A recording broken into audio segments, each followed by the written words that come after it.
There is an outright civil war going on right now in the community. Within the gay community. Yes. Yes. And so those of us who believe that children should not be medically transitioned are are at risk.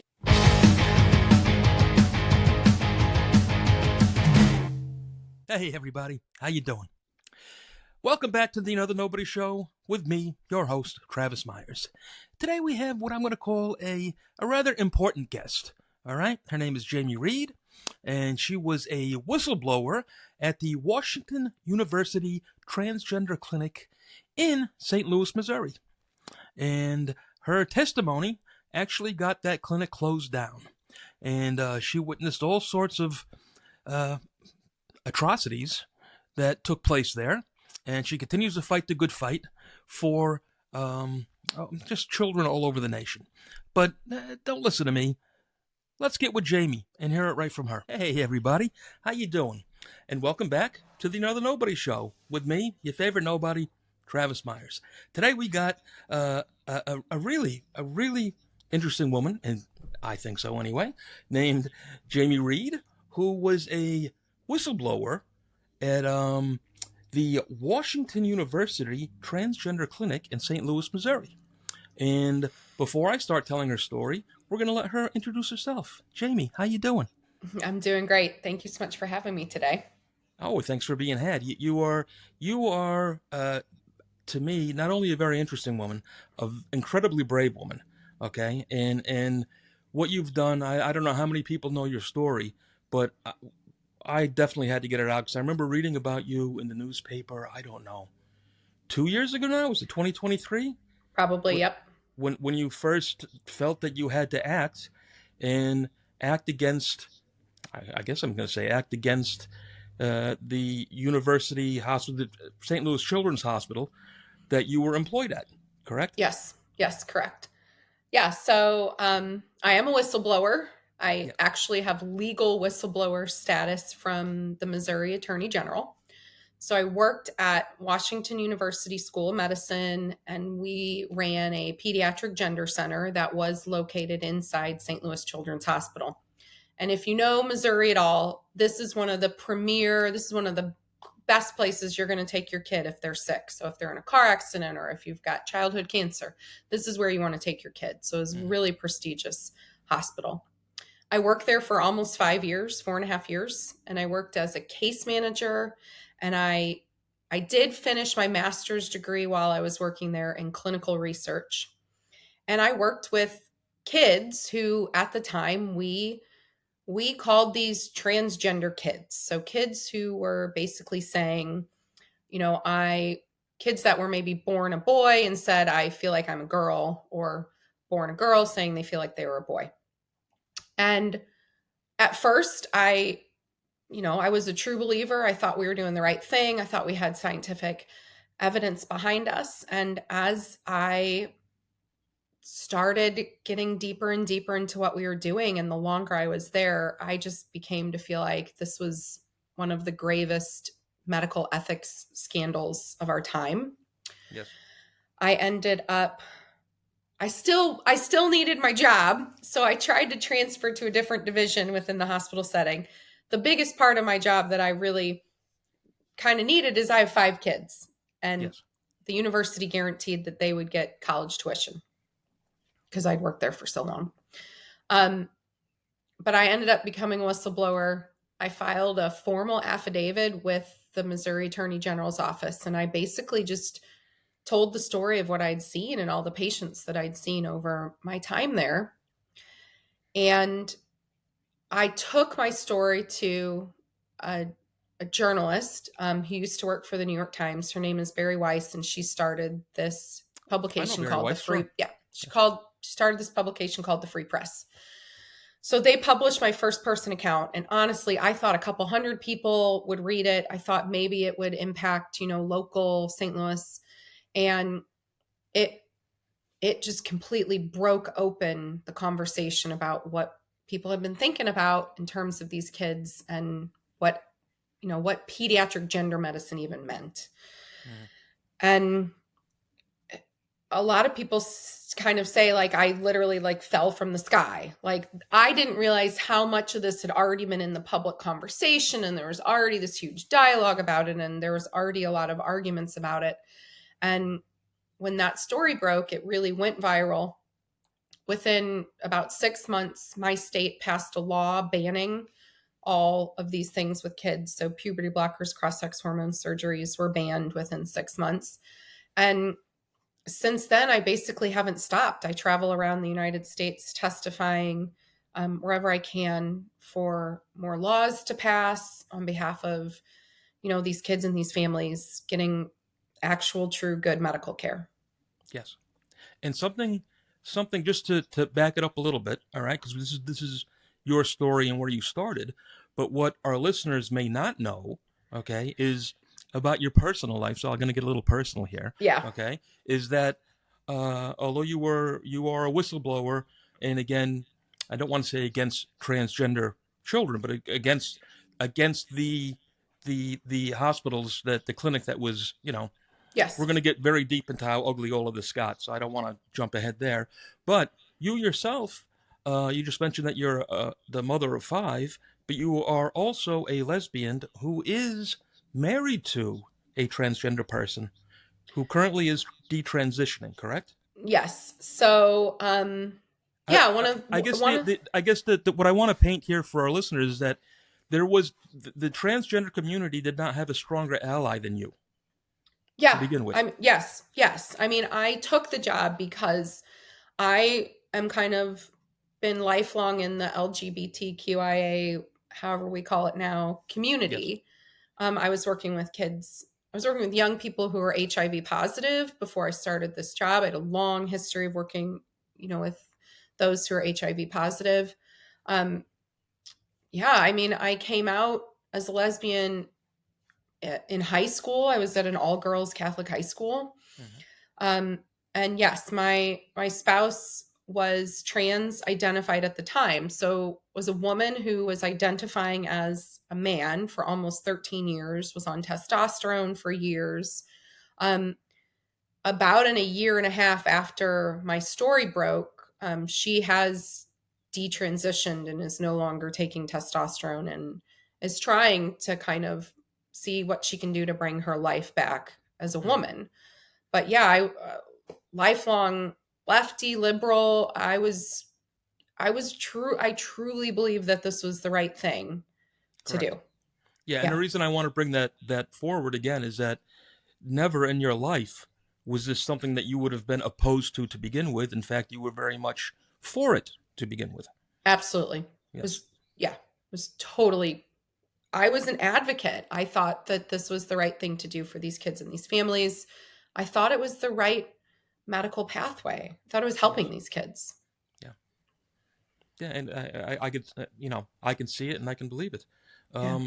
So now, when you were first working, okay, again at Children's Hospital in St. Louis, um, you were there, and I know in the beginning you would only see like 4 to 5 children per month is who were showing up at the clinic, correct? Yes. So I did the intakes for all the new Mm-hmm. incoming patients, and then I would meet with them when they came to clinic. And originally I had 4 to 5 new patients a month. They were often younger patients. They were often boys who were very feminine, who, this is kind of your stereotypical what we thought of as like the early trans kids, or what we think of even when we think of like trans adults. These used to be primarily boys or men who were very feminine, who wanted to present and live as women. Mm-hmm.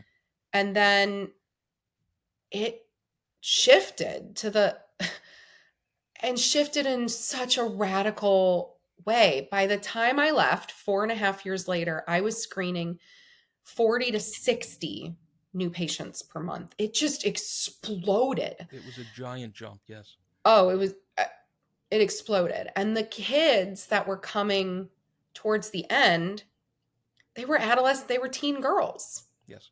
who had no life. These were not girls who, some of them weren't even like your tomboys. These were Mm-hmm. just girls who kind of out of nowhere.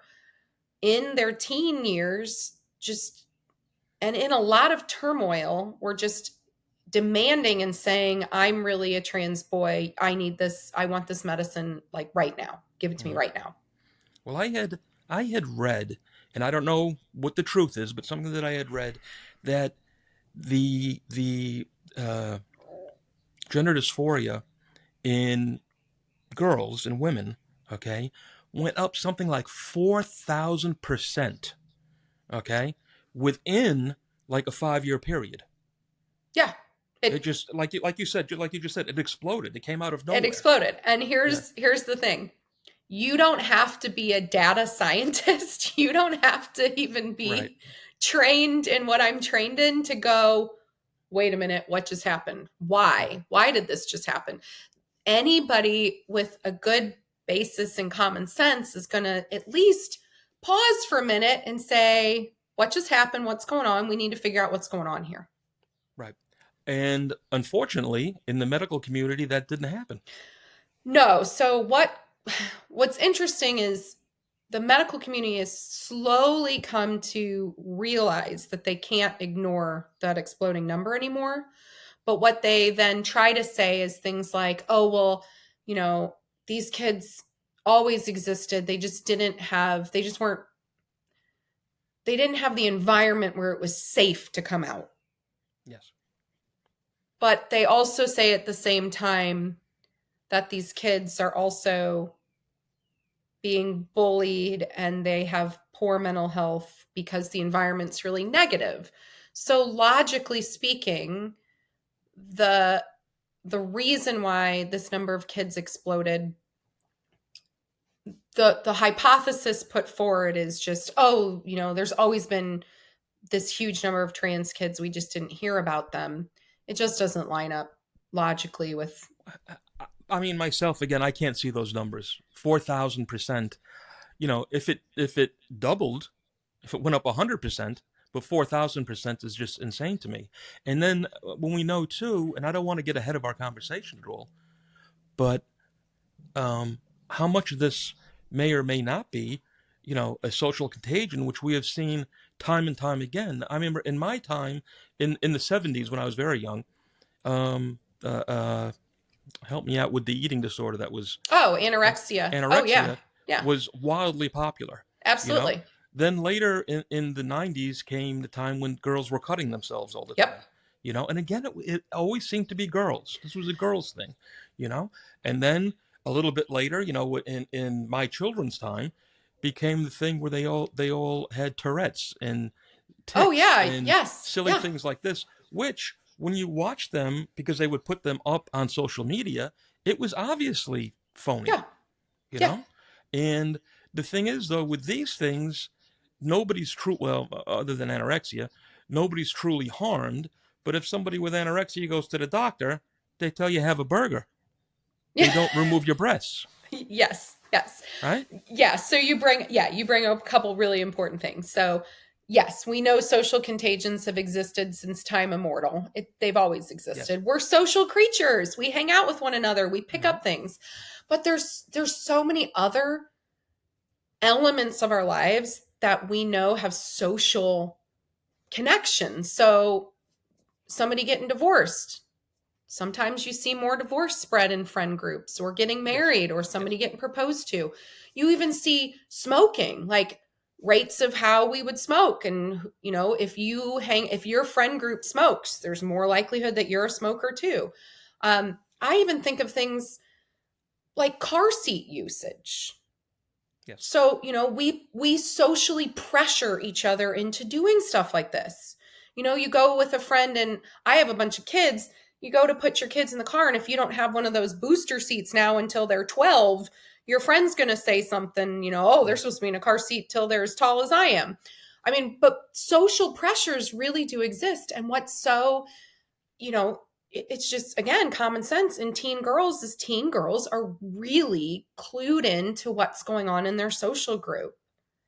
They care a lot about what others think and appearances, and they're just really socially connected.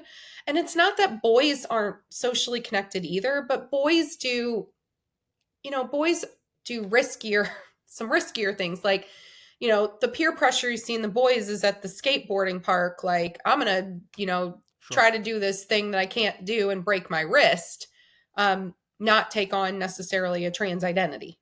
Well, believe me, I myself was not immune to doing foolish things as a Yeah. young man because I was Yes. hanging out with other young men, you Yes. know? Y'all do, So, the goofy stuff together. absolutely. Yeah. So Absolutely. we know that these peer kind of socially mediated forces exist.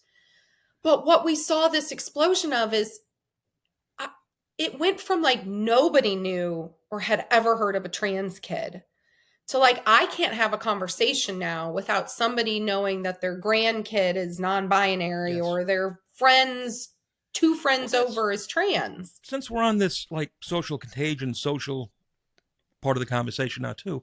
How how often do you think, or how many times?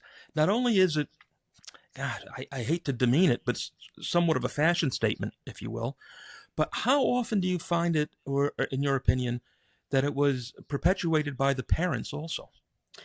The parents actually, I don't want to interrupt, but I can give a small anecdote, if you will. I met a woman in Connecticut, a friend of a friend kind of thing, and literally within 10 minutes of meeting her, okay, I knew that she had a trans daughter and a non-binary son, okay?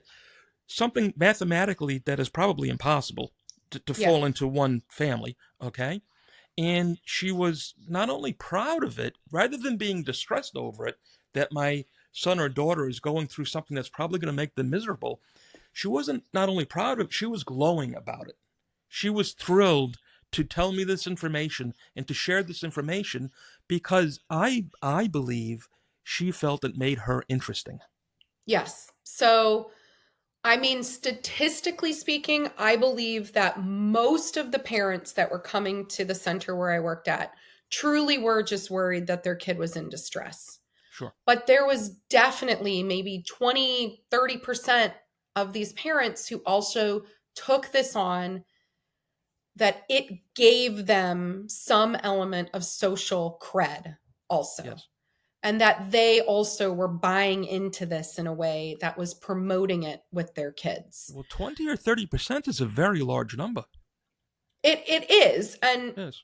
it grew. So again, what I was there for was kind of how this started to shift. And I think we saw this shift, in my center, but a lot of people saw this just in schools and across, the United States. But we had a couple cases where we had a whole classroom, 5, 6, 7 kids in one class were trans. Right. That does not make Well, any again, it's sense. something that's mathematically impossible Right. It doesn't make because any sense. we're talking about a basically a zero percentage of the population is truly suffers from dysphoria, Sure. and then a small amount of the people who suffer from dysphoria are truly trans. And neither one of us are denying that trans exists. It absolutely exists, but it is I a very small, very very minute number. What does exist is that there are people who feel distress around their sexed bodies. Correct. Yes, Correct. absolutely. But what the very early data showed is that tiny, tiny cohort, this tiny little group, most of them, if left alone, would grow up to be gay or lesbians. Yes. So that's how we get kind of tied in with this. But for those kids, though, I also had a couple of, maybe astute or just really clued in teens. I had one kid straight up tell me, this is a fad. This is the new goth. This is the new Yes. punk rock. Hmm. I mean, they saw it in their peer group. And what's chilling, what's chilling is not that teens have social things that they share. We've seen that for decades, Yes. goth, punk, the greasers, like we've seen that. What's chilling and what should make us all pause is that those things did not demand a permanent medical intervention Yes. that was then given to children. And that's what makes this so different, is that Hmm. the demand of this contagion, of this peer influence, is the starting of a medical pathway that will affect your life. Well, that's the whole thing of it. And that's why, like, back to our prior conversation, most of the stuff I talk about on here tends to be crime related. It's crime world, true crime, whatever. I truly find this trans phenomenon, I think it will go down is one of the greatest crimes of the century. Okay? And what I mean by that is not that the the trans community are the victims of this crime that's being perpetuated on them, and quite often not by necessarily evil people, by people who think they're doing the right thing. Yeah. Okay? But they're not, because the second I and correct me, that I read that one of the youngest people ever to be, and it may be younger than this, I don't know, when they start giving them these chemical treatments, these drug treatments, to stop puberty, at 8 years old, they Yeah. start giving them drugs. Now Yes. these drugs, and you can definitely go more into detail because I'm sure you know more than me, will keep you from ever having an orgasm. Okay, will keep your male parts from growing properly, and maybe force your female parts to grow improperly. Correct? Yes. So, yeah, we would be giving a pubertal blockade at Tanner stage 2, which is exactly right. One of the very earliest onsets of puberty. Boys normally go into puberty a little bit later, so normally 10, 11, but for those girls, it could be as early as 8, 9. Absolutely. 8 years old. And And those now for you and I, granted I know I'm a little bit older than you, but I can still remember being a child and being a father who had children. 8 years old. You're Oh, so young. I have a 7-year-old right now. You have a 7 year He old right now. Yeah, he would have no ability to consent or assent or Absolutely agree to not. understand any of that. Not at all. No. No. Not at all. No. And what's interesting to me from your crime perspective, and maybe you can help me and us kind of shed some more light. I do think this will go down as one of the greatest medical scandals of our lifetime. But what I worry about is that there's going to be a whole bunch of people who will pretend like it never happened or they never did agree with this. They're going to pigeonhole that memory, or they're going to pretend like it just should disappear and go away. And I do feel like sometimes for really horrific things, sometimes don't you feel like the community just, oh, that didn't happen here. Oh, well, I didn't participate. they do that all the time with everything, you know? Yeah. And every politician is going to say, well, I was misinformed. Everything's under a new light now. We didn't understand then. The doctors are going to do the same thing. Oh, yeah. Where they're going to backtrack everything. Well, we have more evidence now. We have better evidence now, but the fact of the matter is it's not going to save any of these children or, future adults from the horrors that they've gone through, No, but and also when you try to pigeonhole memory, I don't think it leads to justice. I think the hardest part about crime like that, there will be no justice. But see, justice demands that you turn over all the rocks and figure out how did this happen? How did we get here? Yes. And that's what I worry on the back end, is that it's going to be easier for so many of us to just pretend like, oh, I didn't know that was happening, or I didn't have anything to do with it, so it doesn't involve me. No, well, sadly, Jamie, I'm one that, in general, does not believe in justice or the word justice, and that you can never get back what is lost, regardless of the crime. You can send somebody to prison. That does not restore whatever you've lost as far as yourself, your family, in true crimes, homicides, rapes, whatever they may be. Justice is never truly served, if you will. Okay. And in cases like this, there's not going to be one overlord that we can go after. Again, it's so spread out. Again, look at you yourself. When you got mixed up in this, you did it. You did it with every good, positive intention, and what happened was, and something that we can go into deeper, you will know, is how many of the people that you work with knew, maybe not immediately, but eventually, that they were doing the wrong thing, but they didn't have the heart or the backbone to stand up to it, and they went along with it year after year. Okay.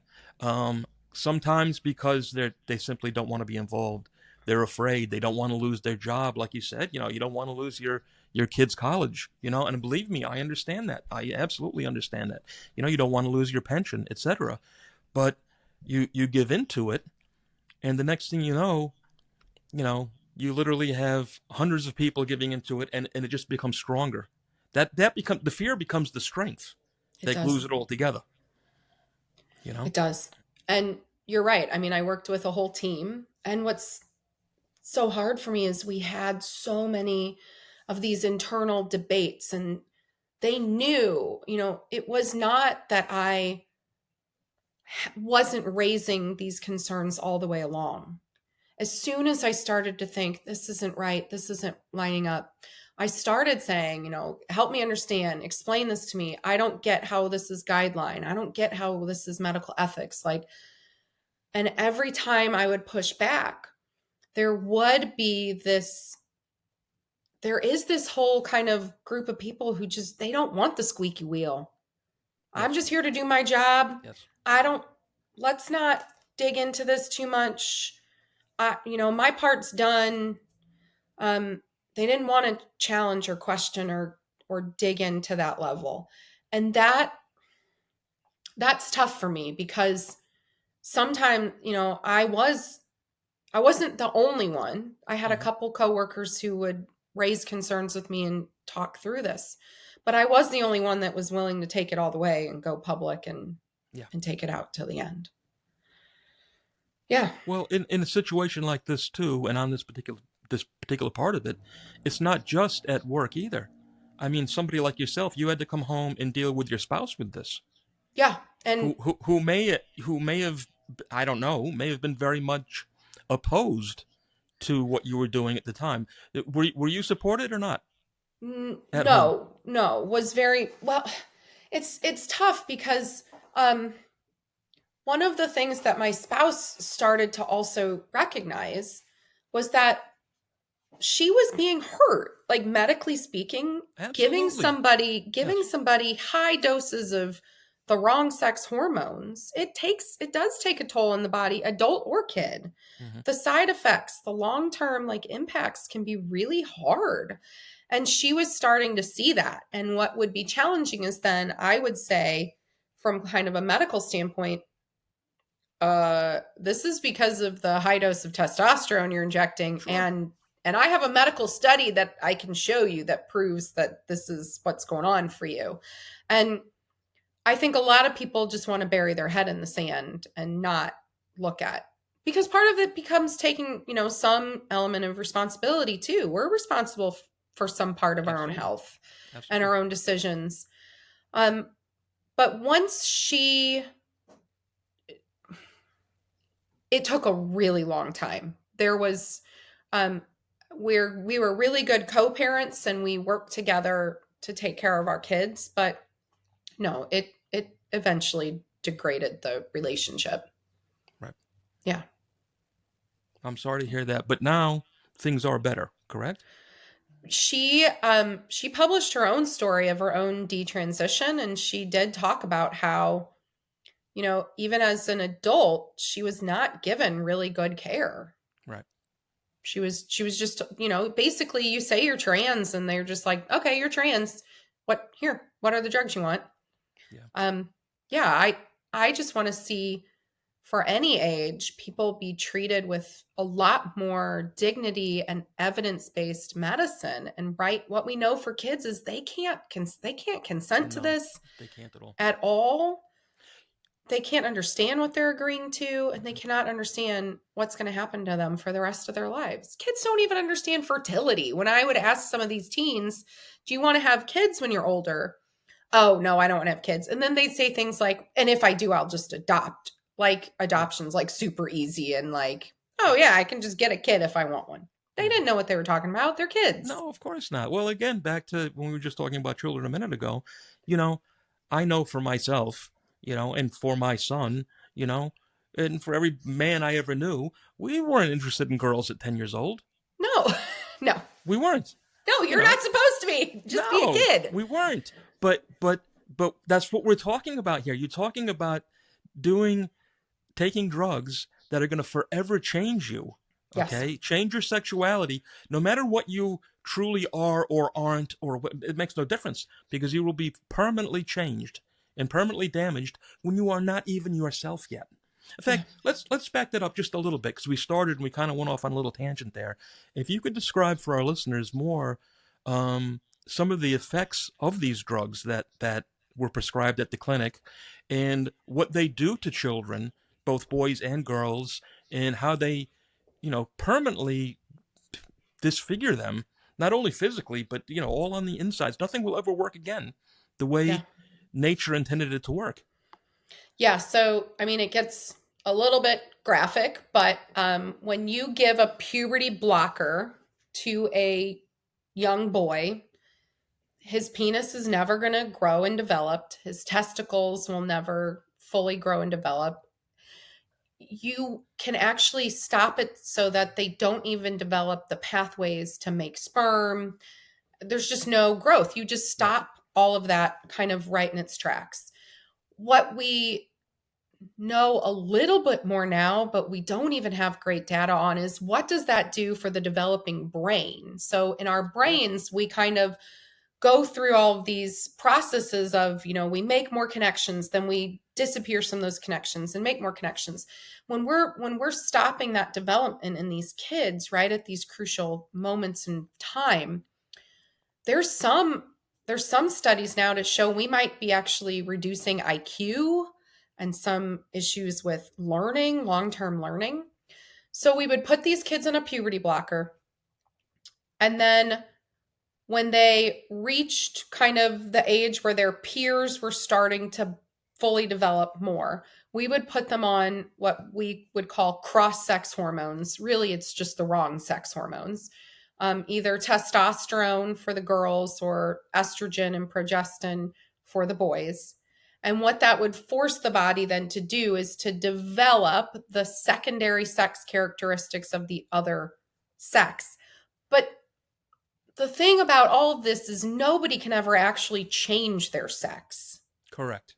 You're, Correct. you're, you're always going to be the sex that you were born. Hmm. But in the boys, that would mean that we stopped their penis from growing, their testicles from developing, and then we would give them estrogen and they would start to grow chest tissue, mounds on their chest.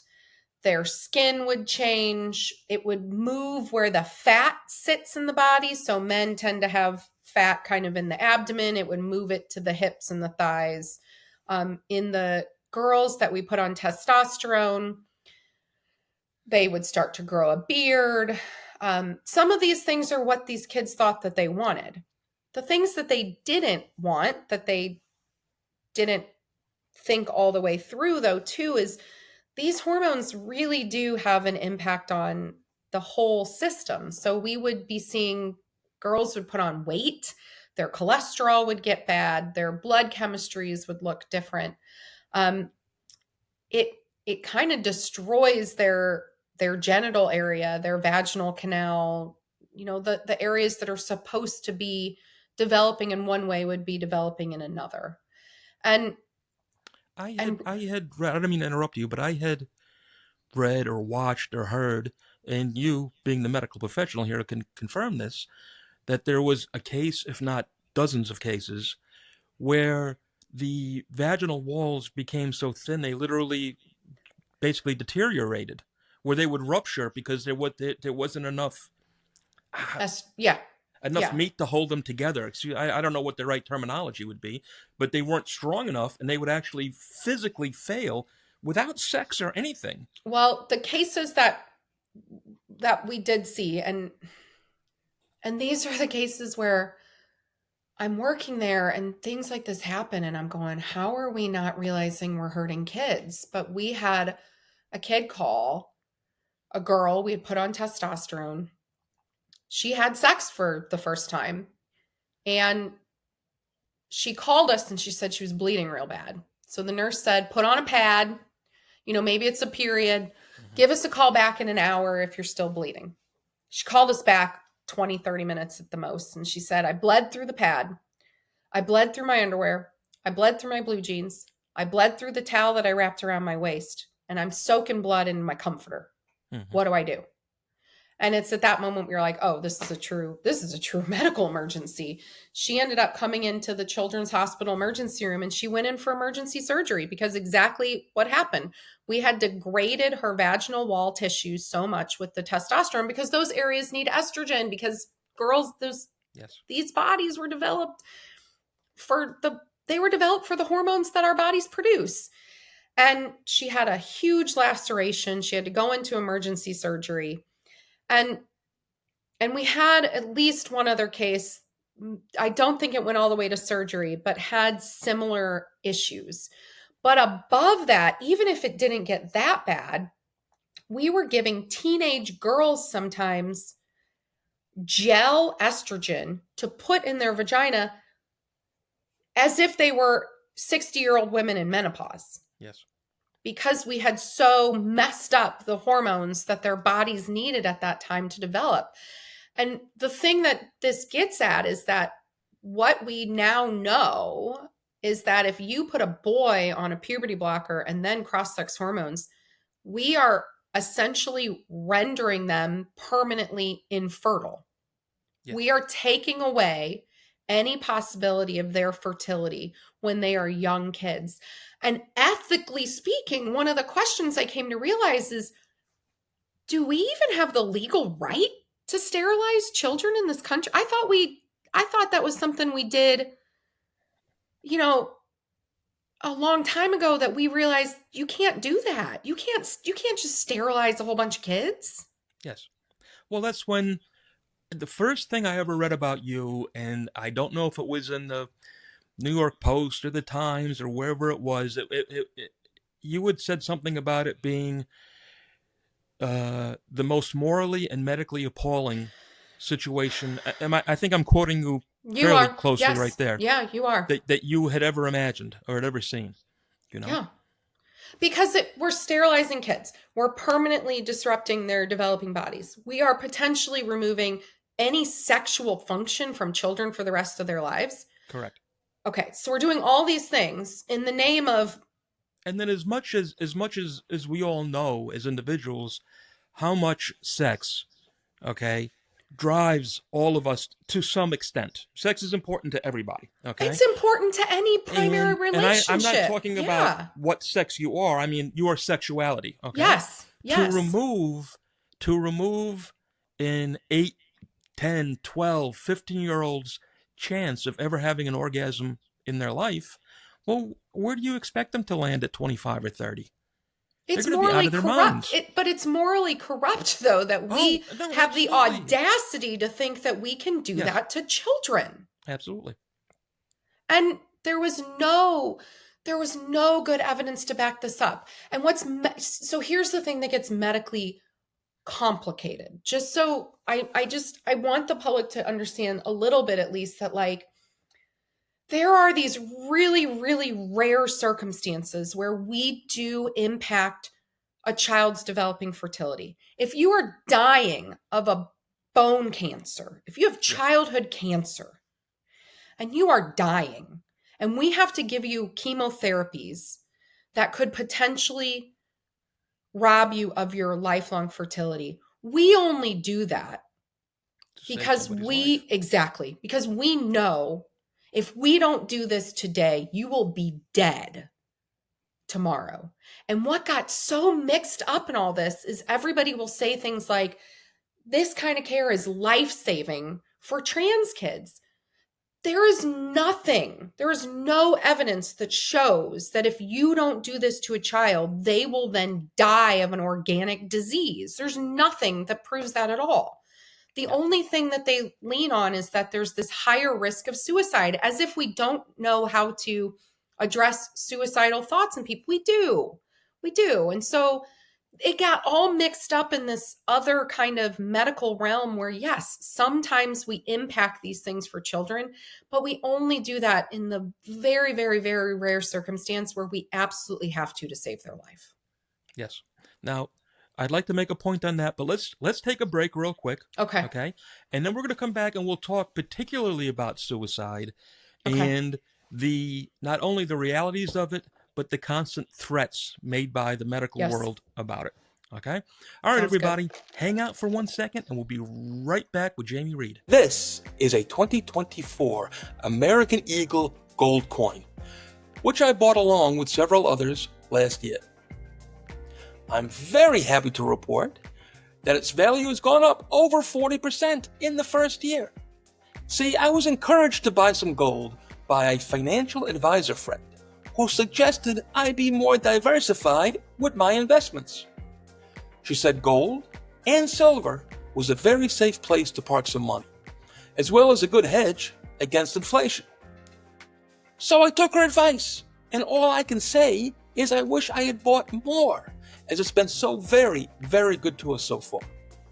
Now, I purchased these gold coins from the good people over at stackingboise.com, who could not have been nicer, more knowledgeable, or more helpful. Now, I'm certainly no financial expert, but I will say from experience, if you're looking to make an investment, buy yourself some gold. And some real gold that you could hold in your hand, just like this coin you see here.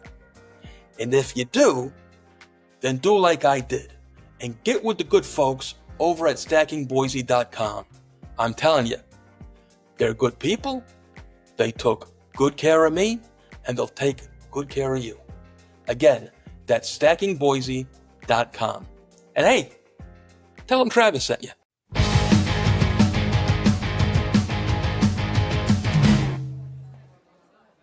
Hey, how you doing? Another nobody here, Travis Myers. This one's going out in particular to all my drinking friends out there, because I got a new favorite thing, and it's called Shanky's Whip, and it is magical. It's Irish whiskey mixed with a little caramel, a little cream, a little vanilla, and it's heavenly. What more can I say? I suggest you pick up a bottle. You can have it as a shot with a cold beer, like I like. On the rocks, it's great. Mix it with a little cola. I promise you, you're going to love this stuff. Next time you raise a glass, think of me, another nobody, Travis Myers. Hey, do the right thing. Hit that subscribe button so you don't miss any more of my nonsense. All the best, my friends. Buy our books!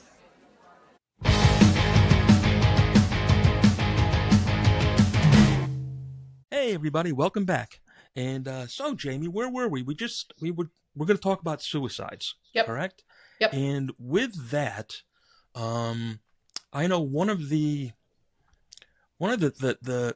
tools, it seemed, and when I say that, I know I'm coming off possibly a little bit crass, but the tools that were often used by the doctors were the threat of suicide. The whole, would you rather have a dead daughter or a live son, was kind of Yes. the proposition that was made by these doctors, correct? Yes. And I saw that in clinic. I saw that directly to the parents. The element of that was really a problem for me, though, is we would be saying that in front of the kids. So the kids are in the room with their parents, with the doctors, and we would be telling these, families, the risk of suicide is so high. You have to do this. You have to say yes to, puberty blockers or hormones. And if you don't, you risk your child committing suicide. But we're saying that in front of a kid, and kids are not dumb. They pick up on what's going on around them, and they hear those kind of things, and they saw that online, and they saw that narrative. And to a kid, I want this thing, and as a kid, we just handed them the script. Well, then threaten, if you want this is part of the pathway to get it. The other thing that really bothers me is that medicine in general is supposed to be about the whole person and health and wellness. And we were not making these kids strong and resilient and telling them, hey, you're feeling this distress, but you're a strong kid and you can get through this, and there's other ways to try. Instead, we were basically turning them into little victims. Yeah. Okay, you feel this distress. There's nothing you can do about it. You have no control over your life. The only thing we can do is give you a hormone and change everything about your physical body. But- Instead of saying, yeah. But when you say that, you're turning them into victims. You're not victimizing them. You're giving them that social, I want to be a victim. Yes. thing That's exactly what we were doing. Yes. because again, back to the whole social media, social. Oh, geez, I don't even know what word I want to use, but you know how they're so desperate to be victims because victimhood is currency now. It is, and that's You just know? the bizarrest thing to me. Yes. When did we get to a point in our culture where we would want that? I mean, these kids, you talked a little bit about those, like the Tourette's, the tics, and all that you Yes. see on social media too. But there's no currency right now for kids to be strong, resilient, like No. about what you can do instead of what you can't. It's like we flipped the whole script on these kids and then we wonder why they are acting the way that they do. Yes. Yes. And again, you're giving them now a tool to get what they want, which is the attention, or again the Yes. fashion statement, or for many of them they are suffering deeply, but they don't know why, and what they need is more mental health, mental help than the physical, the true physical Intervention. But intervention. Thank you. from my role though in the center too. So my role was that of a case manager. So I'm not a social worker, but it's kind of that role. The other thing about health and wellness for these kids though that I was really frustrated with is I would talk to these kids just about the basics in their life. How many hours of sleep do you get at night? Do you ever exercise? Sure. Do you ever put down your phone and go outside and get some sunshine? Do you interact with your friends in real life? Do you go to school all day, on your phone all day, then come home and sit in your room and still be on a screen? Of course, you're distressed. You're not doing any of the things that I want you to do just as a basic human being. I would talk to these kids about, hey, if you're feeling distressed, can you go take a walk? How about go run, ride a bike, play with other kids in the neighborhood? These kids were not in general doing these basics. They were not getting enough sleep. Their nutrition was terrible. They were not eating, like it was just a general cohort of like not health. And then the solution to that was right away, we're going to give you a puberty blocker or cross-sex hormones. That to me was just asinine. That's just not basic No, it's going to make medicine. everything so much worse. Now, here's a question for you back just while we're on that thread with the suicide, okay? How if you have numbers at all, but the going through a transition, okay? In the end, I know that still many, many more trans people commit suicide than non-trans people. Even people who detransition later on, and attempt to come out of it, are still so unhappy with themselves, with the world, with whatever, that again, suicide rates are extremely high in these demographics. Do you have any insights or thoughts on that? So it's an interesting question. So we do see some data that shows that on the back end, somebody who's gone through a full medical transition, including surgeries, do oftentimes have a slight uptick in the rate of completed suicide. So in other words, it actually gets worse. Yes, Right. but the thing I think is that this has really been weaponized. Suicide, I often refer to this as the myth of suicide. This has really been weaponized by those who are still pushing for medically transitioning kids. We really don't see high rates of completed suicides in this cohort that's really that much different. If you look at this, if you compare them to other groups of children with rates of significant mental health need. So if I compare that to other kids with, like, say, a lifetime autism diagnosis or a real, depression, major depressive disorder kind of thing, the rates are similar, but also we have low rates of completed suicide in young people here. Is it higher than we would want it to be? Absolutely. But in this age group, we tend to have a lot of suicidal ideation. So they think about it a lot. They say that they're suicidal a lot. They don't actually go on to complete suicide a lot. The people that go on to complete suicide are those that have to have access to a means, you know, an actual, the people that I worry about more for completed suicide are actually adult older men who have a gun, who know how to use it, Sure. who lose their family connections. Sometimes when older men have economic hardships, Yes.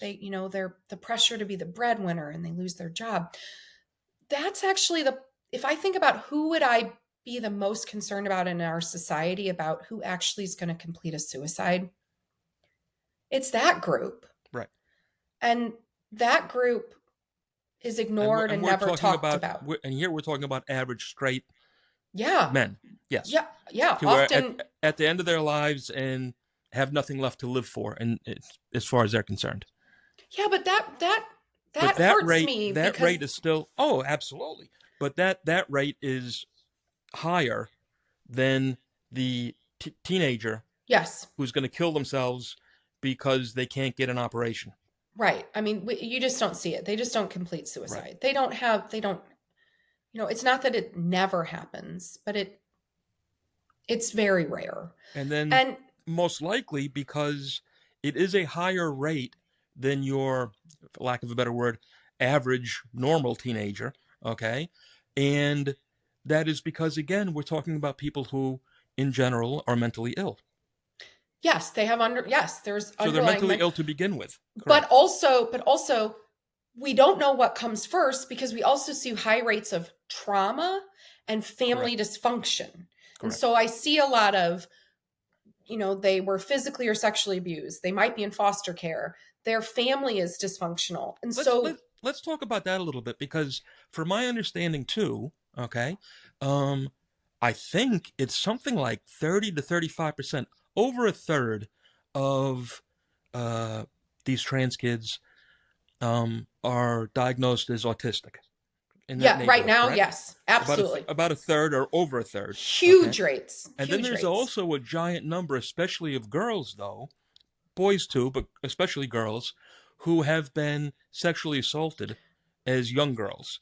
And so quite often they're not even so much rejecting their womanhood, so to speak, as they are just rejecting sex as a whole, because the only thing that they know of it is horrible.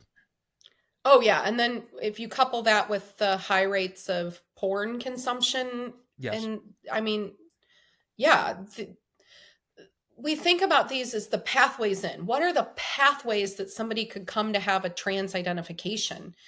And what was so frustrating for me working in these centers is that we ignore all of these other pathways. We didn't give them quality care to treat those other things. Mm-hmm. I remember specifically a patient who told us that they had been sexually assaulted. They had never received actual trauma-based therapy for the sexual assault. And the endocrinologist that I worked with was willing to give her testosterone. And I was saying the proper medical response here would be first to try therapy, trauma-informed therapy for this sexual assault. And it was and something for a young girl, especially a young girl, okay, like this, who's going to go through this. Therapy is not an in and out thing either. It could take months or years to get over this. Rape victims, carry that around with them sometimes their entire lives before something that I've always said, and I don't ever mean this to be coarse, okay? But something that happens quite often is people allow horrific crimes, whatever they may be, even if it's not, a rape obviously is a horrific crime, okay? But it can be the loss of a loved one or something else. You cannot allow these things to define you, okay? Yeah. And what happens is that's what they do, especially young people.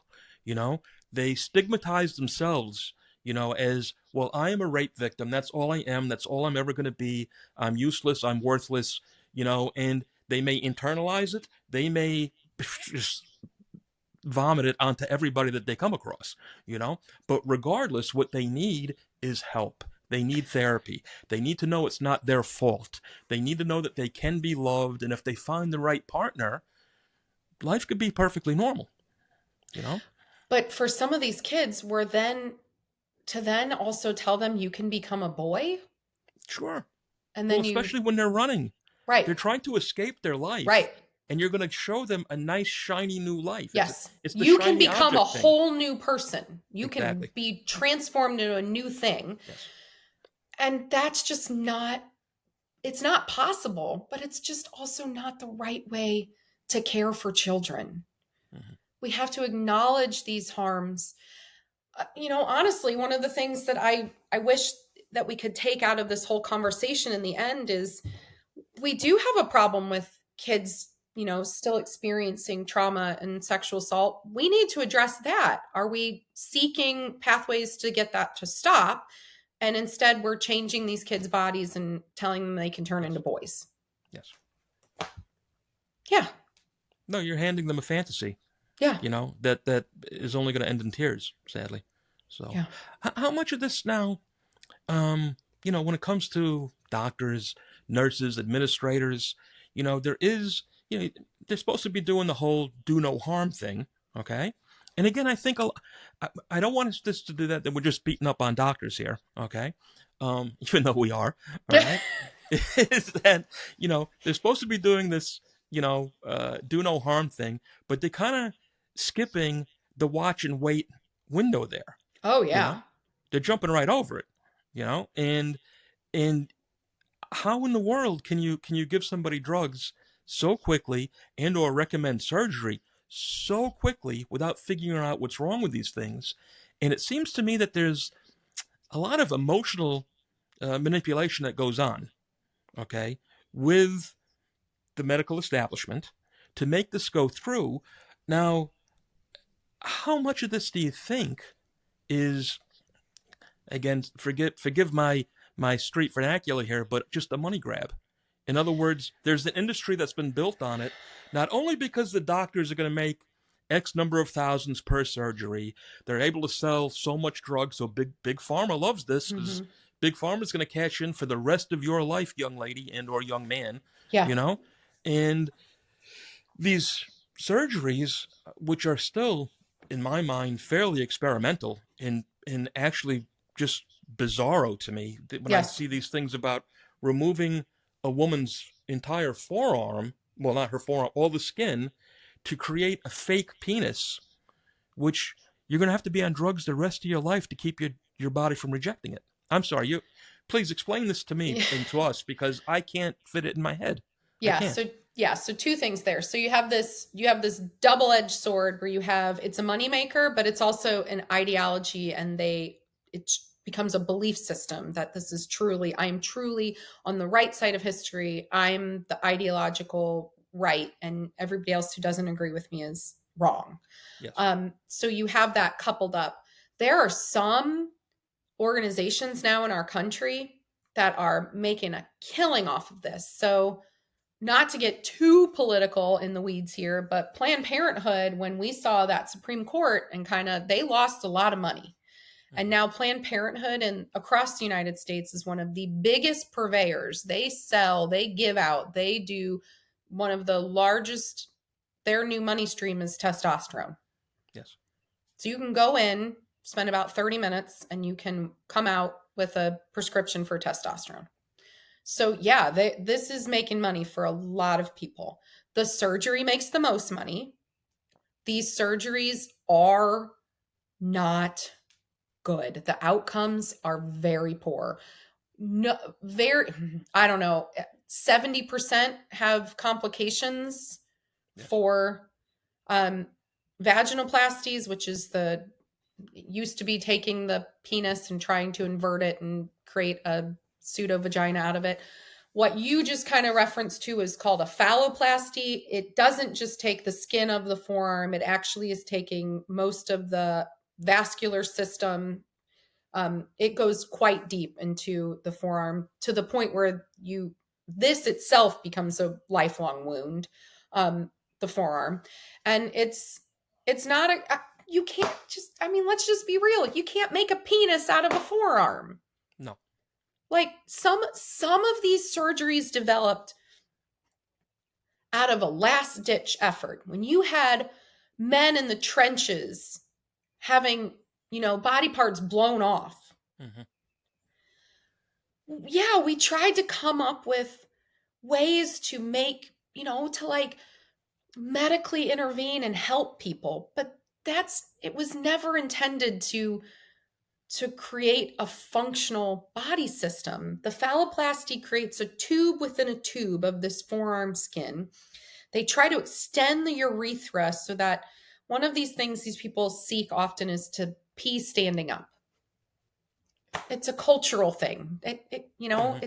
It doesn't have, it's not a be But all now, end all. there's no way, and again, as uneducated as I am, but there's no way in the world, in my mind, that this fake piece of skin hanging between your legs that's supposed to somehow appear as a penis is ever going to give you any sexual pleasure. You don't have all those nerve endings built in there. You You don't don't have the same stuff. know. And the same now with the vagina, which we're gonna place into a man, is now nothing more than a skin hole. I don't know how to describe it. That's going to be rife with infection for your entire life. I've read how that has to constantly be stretched to keep from closing up on itself. So that Yes. it doesn't turn back into what it wants to be, which is just a closed wound. Correct? Yes. Yes. Correct. I mean, It's just, this is, to me, Jamie, and again, I certainly don't want to insult any of our listeners out there, but this is like real Dr. Mengele meets Dr. Frankenstein kind of stuff. When we get to the surgery parts, I'm not talking about taking care of people mentally and trying to help them through their problems, but the removal of breasts from teenagers, the attaching of completely fake penises, and digging holes into young men that can never work as a vagina, that can never work as a penis. It can't. Not possible. what it comes down to is that we've attempted this kind of experiment, and I think at its core, we cannot treat a mental illness by trying to physically change our bodies. We are our bodies. We cannot change. Some elements of our bodies are just, it's just the way we are. It's just who we are. We cannot change our sex. It's just not possible. And so then we have to start asking a question, really, like, how much does it help or harm a person to ever tell them that you can make something that cannot be made? And the thing that is just so detrimental to children is they simply do not have the cognitive ability to understand that we are asking them to essentially live for the rest of their life in a lie. Yes. And so we just can't do that to kids. You just can't do it to kids. It's really what it comes down to. And it's to the point now for me, we just have to get that to stop. And there should be not a single other child that these kind of things are done to. Yes. We have ways to care for these kids in other ways. If they are truly distressed about their bodies, we address that distress. We don't ignore it. We don't say that, they don't exist. We give them that care and compassion. But at the end of the day, we also tell them we can't change our sex. This is just how we were born. It's the way it is. Exactly. And there are going to be things in your life that it's just the way it is. And we have to learn how to be resilient and do what we can, but we can't change that the sun's going to set tonight or that it's going to rise tomorrow. We cannot change your sex. Yeah. And yet we've gone again in the last 15 years or so from 0 clinics to hundreds of clinics. Yes. And there are probably more opening than there are closing. And am I correct in that? Do we know? I don't know. I don't know. We're starting to close them up? We're starting to close them up. So it's been about 2 years since I became a whistleblower. And in that time, and this had started before I became a whistleblower. So Arkansas, Texas, some of these states had already started to pass some laws to close this stuff up way before I came on the scene. And then since then, Missouri, I testified in Kansas last year and this year. Kansas just passed the law. Now, we passed the law, and then the governor vetoed it, and it took a full override of the Kansas House and Senate to override that veto by the governor, but we got it. But you did it, right? So we are tiptoeing our way into, so about half the states right now are banning this, and half the states have still got this full bore. Now, you're in New York. Yes. I think the last states to stop this are going to be California, Oregon, Washington State. New York is going to be one of the last. Yes, absolutely. Oh, no, I can see that, absolutely. And that's the thing that makes me so crazy, too. Why has this become such a political issue? Because it absolutely should not be a political issue. We're talking about children. We're talking about young adults. And even when we talk about adults. Now, personally, I think as an adult, living in America, you should be able to do anything you want to do as long as you don't hurt anybody else. And if this is what you want to do with yourself, more power to you. That's cool. But I still think, okay, there should be a rigorous route, okay, through different psychiatrists, psychologists, therapists, whatever, and say, look, I have X number of meetings, X number of experts over X number of years before you can go ahead and get yourself carved up, just so we make sure, okay, that this is what you really want. And obviously with children, they shouldn't be, I don't even know if it should be 18. Maybe it should be 21. You know, you can't have a beer until you're 21.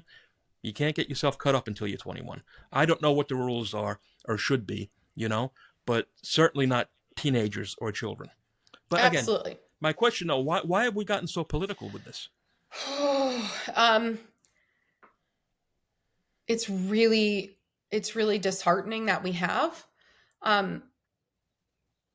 This had been sold to the public. This had been brought in and tied to the LGB. So it got tied up, and now we have so many people who think that if they say, I am opposed to trans kids getting hormones or surgeries, that somehow that means you're opposed to gay people.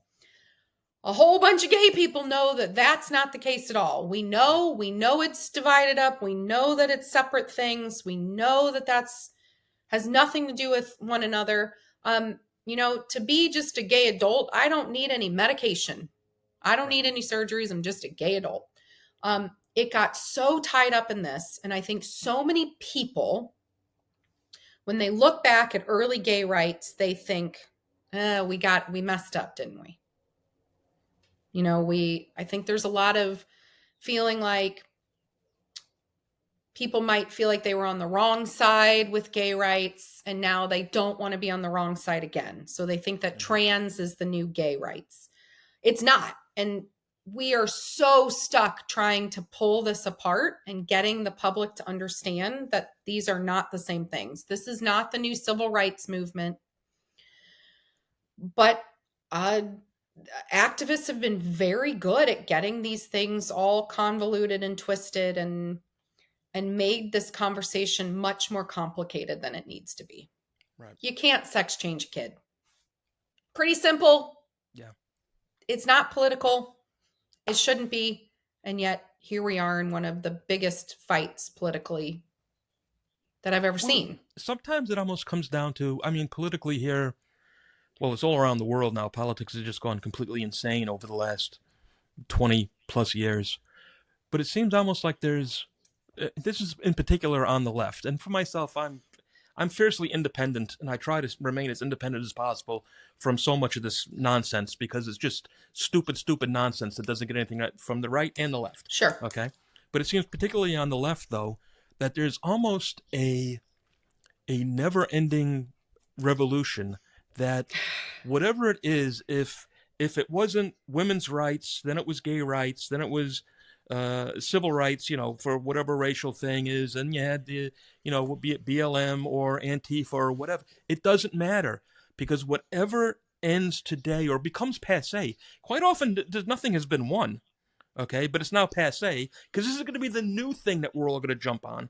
And it seems that, unfortunately, this transitioning of children has been the new thing that they've jumped on with this revolution, that they're going to fight, I mean, literally set things on fire, over this, when the reality of it has nothing to do with their cause, because they just need a cause. They have to have a cause.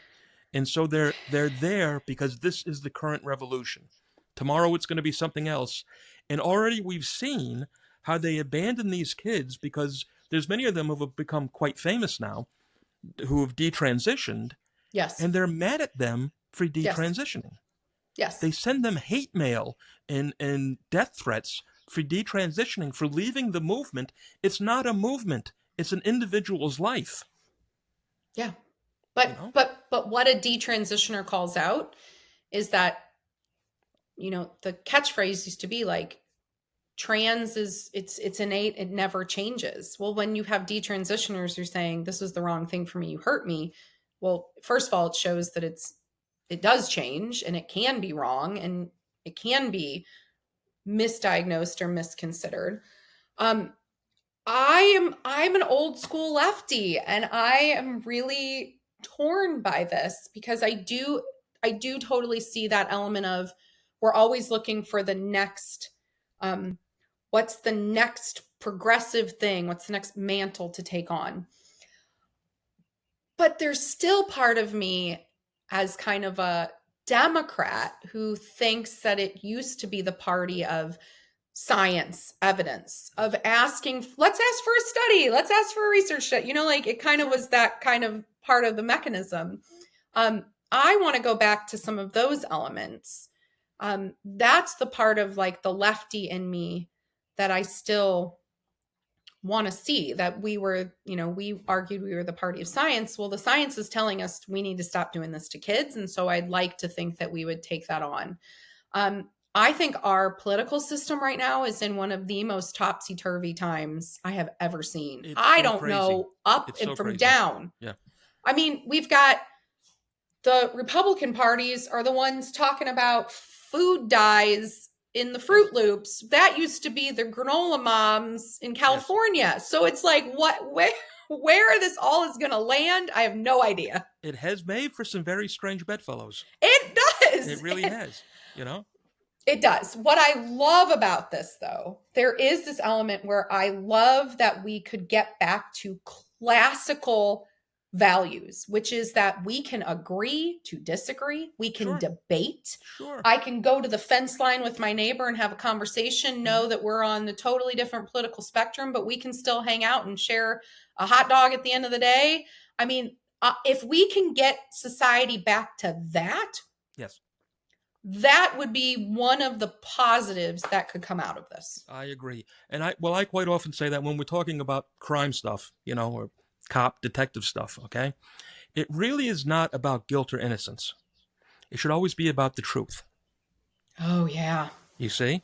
And that's the thing, is that as a police officer, detective, whatever, you are not looking to see if somebody is guilty or if somebody's innocent. You want to find the truth of the story. The truth of the story will show you the guilt or the innocence. You see what I'm saying?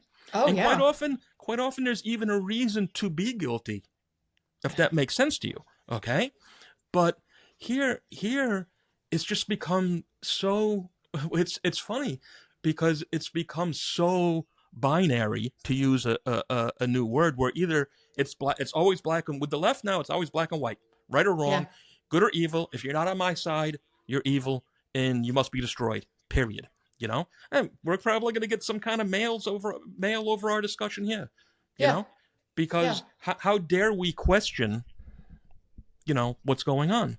Well, yes, it needs to be questioned. Well, did we talk earlier, or is it something that I heard you before tell the story about the young woman who had her breasts removed and then wanted them back 6 months later? Yeah. So, I mean, forget about what anybody thinks, okay, about the trans movement. This young woman, is lost. She's lost. Yeah, we did a bilateral mastectomy. We removed all of her breast tissue. And she called the center back. She tried to talk to the surgeon, and she said, She was begging. First of all, she was trans identified when she had the surgery. So we would have been saying he and this male name. She calls us back and she said, I'm a woman. She had realigned with her biological sex. And she was begging the surgeon to have breasts put back on. I want my breasts back. I want them put back on. And I think part of that core truth is that she was given poor medical care. Yes. The surgery should not have happened. And then the surgeon refused to call her back. The surgeon was willing to remove her breasts with a letter from a mental health, a therapist. Wrote a letter, said, yeah, take her breasts off. When she said she wants breasts back on, the surgeon, first of all, doubled the amount of time she would have to wait. So it was 6 months before she could have this surgery identifying as trans, said she had to wait a whole year. Then she needed a letter from a psychologist and she needed to have a psychiatrist evaluation, all this stuff. It was just such poor medical care. I said to this surgeon, first of all, if you do a bilateral mastectomy from somebody with cancer, you at least have a referral. I know that there's bra shops that you can send someone to. I know there's prosthetics. I know there's a way that you help those other patients. The surgeon wouldn't even help her with that. It's just terrible care. And the thing is, for those who are trans identified or not, trans identified people deserve good quality health care, and they are getting garbage care. Yes. They are being used. They are getting their money. They're getting ripped off with garbage care. And that to me is an injustice to anybody. Yes. Yes. Yeah, it still angers me that phone call got punted and I ended up trying to talk to her. I wasn't the surgeon. It's all, oh God, it's all just so very, very disheartening. So very disheartening. Now, for yourself, though, you're still fighting the good fight, which I like. And tell me a little bit about the LGBT Courage Coalition. Because this is who you go and do when you're talking to different senators or different states about these things. You do it under this umbrella, correct? Yes. So with this organization, I should say. Yeah. I mean, I ended up basically losing my career. I don't think anybody's going to hire me in a hospital again. And so, but I knew that I wasn't finished. I knew that I wanted to see change happen nationally. So worked together with a whole group. It was amazing. That story broke and all of these people came out of the woodwork, all these Democrats and lefties and lesbians and gay men. And they all came out of the woodwork and they said, we're here and we've been trying to fight this. We formed a 501c3 nonprofit. We're an advocacy organization. And our mission really is to promote evidence-based care. Mm-hmm. And to go back to the old school roots of just the basics of gay, lesbian rights. Something went way wrong. It got so twisted so that we've got nonsense in elementary schools about trans and gay stuff that kids don't need to hear. We need some basic fundamental rights, which we basically have. Yes.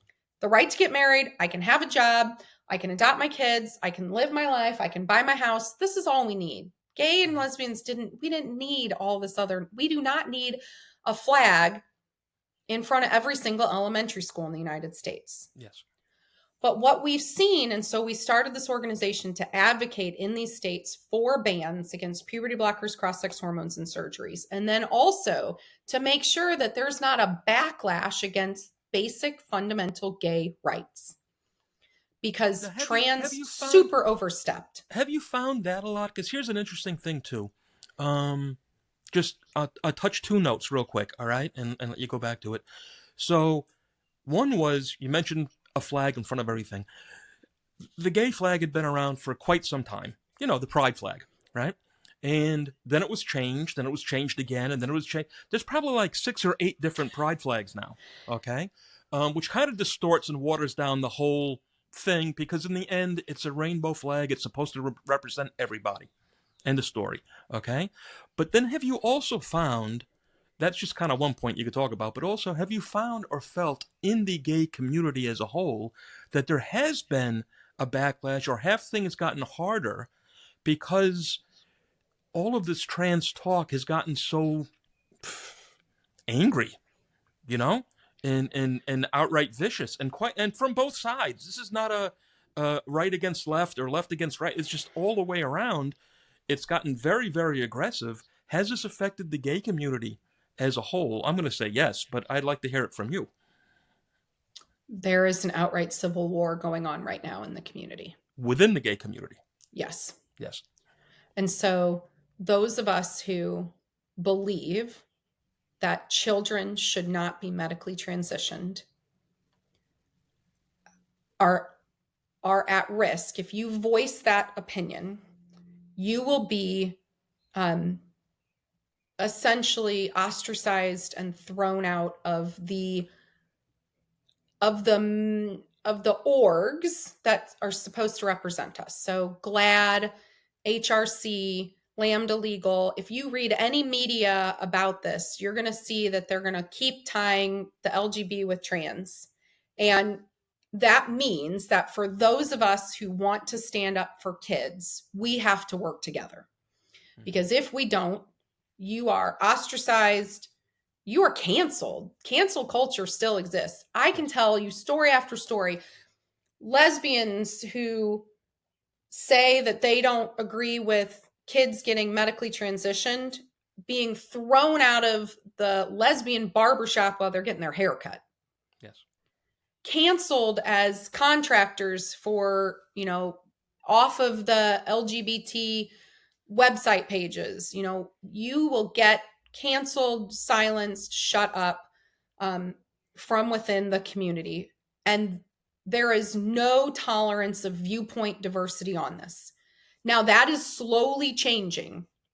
So right now in the US alone, I know of 3 organizations that are gay, lesbian, bi orgs that are opposed to medically transitioning kids. So that's my organization, the LGBT Courage Coalition. Gays Against Groomers has existed for a while. Yes, I'm familiar with them. And then LGBT Alliance, which started in Britain, has some subsets here in the US. So we do exist. There is a huge division within the quote community. What you will see, even going to Pride, is that, there are members of my org that will try to go to Pride with signs that say, stop transing gay kids, stop transitioning children, things like that. You will see these divisions playing out. The media is not helping at all right now. They are acting like there is still this monolithic one viewpoint. And I think there are so many normie gays and lesbians who don't agree with this, They who do feel that like all the time. The media has done such a disservice to the world, and I'm not even going to be one of those, like the media haters. Well, I am. Yeah, I am. I hate them for what they've done, because again, back to what we just talked about before, they have no interest in the truth. no, They have agendas, and this is both the left and the right. They both do it, but it tends to be more on the left simply because there are more yes, left-leaning outlets. Okay, and they are vicious. Not only are they vicious, it has nothing to do with the truth. It's all fantasy. The stuff they make up is garbage.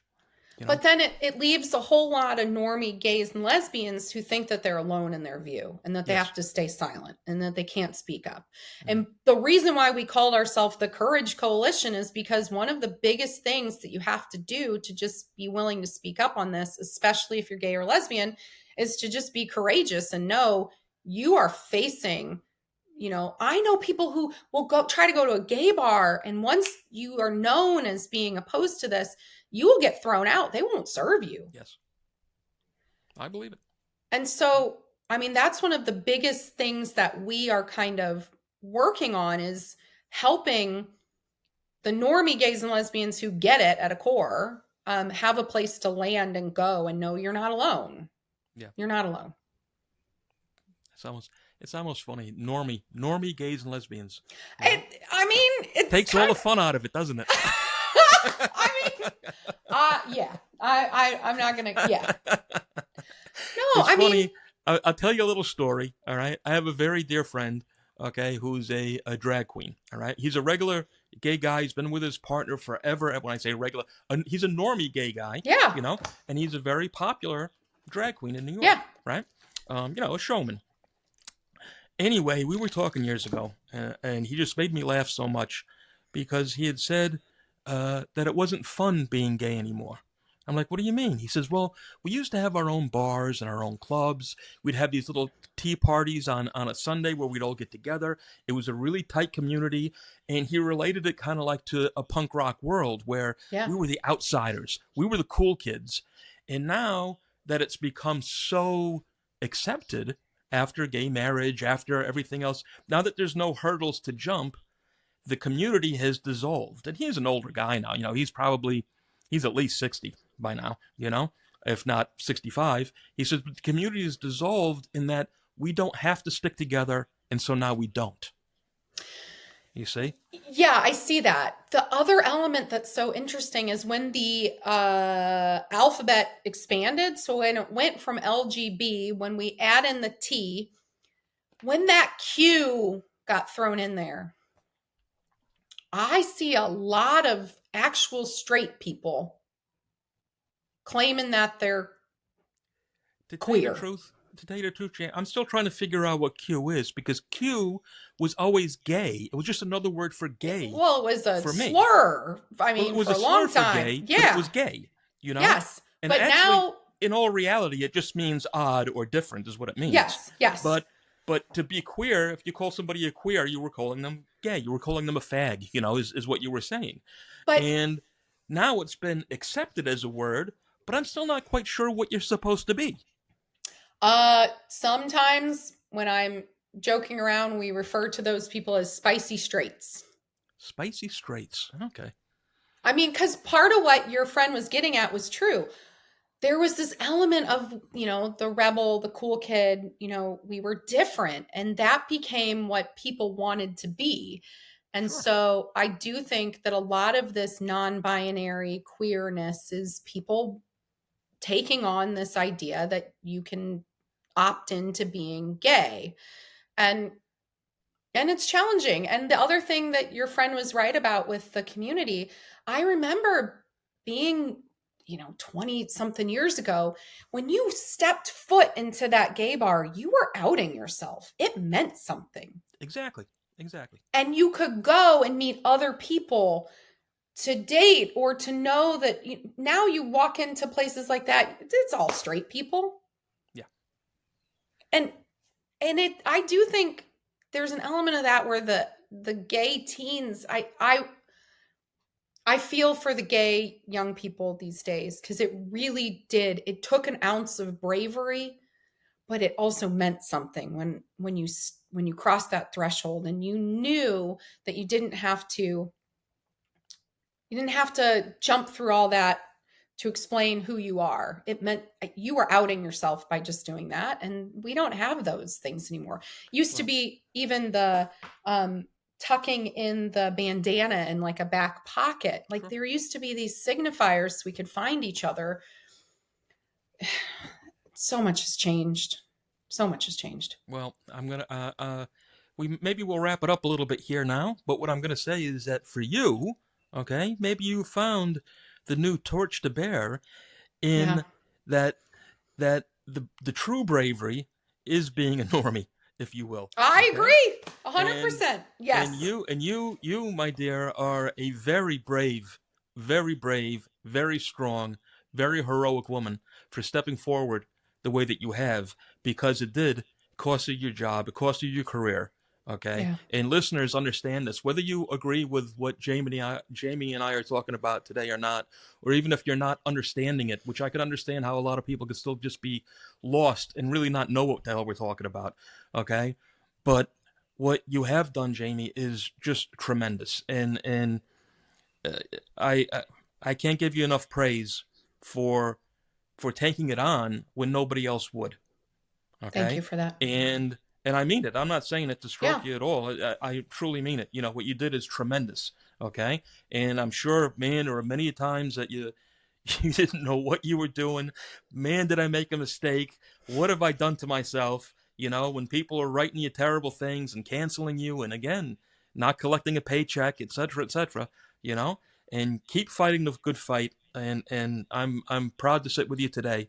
And you know, I wish I you love didn't it. live so. I wish you didn't live so No, far away because we'd be I getting come together to and New having a York. cocktail. I come to New York regularly. So the next time I'm there, make sure that we get in touch. Please, I would love that. I Perfect. would Love love it that. too. All All right. right, my dear. Unless you got something else, Nope. where Thank you can so much people for reach you? having me Do today. people need to reach you anywhere? Yeah. So I'm on X a lot, Twitter. Mhm. So I'm at Jamie Whistle, and LGBT Courage is also on Twitter. We run a Substack, LGBT Courage Very good. Coalition. Run a Substack, put out articles, keep people kind of in the know about what we're working on. So yeah, I'd love people to follow me there and reach out. My DMs are actually always open too. So Outstanding. Very good. yeah, Thanks again, dear. Thank you so very, very much. And please keep fighting the good fight. The world needs you. thank you for having me today. All the best. Now, when I hit the off, Yep. you got to hang out for a second. I know. Okay. Now, I'm sure you've been through this plenty of times, but all right. There you go. Jamie Reed, everybody. A strong, brave woman. Understand, she put her life on hold, okay? She stuck her neck out for people she didn't even know to do the right thing, to come forward, okay? To step forward and bring to light what was going on in this clinic and clinics all around the country. I said in the beginning of this episode that I felt it was an important episode, and it is, okay? Please, if you stuck around this long till the end, do not look at this with a political or partisan eye. This is about children who are desperately in need of help, okay? But they are in need of therapy and psychological help, okay? Not surgeries, not drugs, all right? Their lives are being ruined by people who have no idea what they're doing to these children. It's a god-awful thing that's happening, and it needs to stop. Thank you very much for listening. Hey there, true crime fans. Let me introduce you today to the Cold Case Initiative. The Cold Case Initiative is a foundation that donates money to smaller police agencies all over the country. It does this in order to offset the costs of scientific, forensic, and DNA testing with the hope of solving cold case homicides and other horrific violent crimes that otherwise would remain unsolved. Please, if you have it in your heart and a little money to spare, go to www.coldcaseinitiative.org. Again, that's www.coldcaseinitiative.org and lend a hand where it truly is needed. Be a part of solving a cold case. Every little bit helps. Know that 100% of the donations that go to the Cold Case Initiative go to agencies that are desperately in need of the help. So please, if you can, do the right thing and make a donation. Thanks, and all the best, my friends.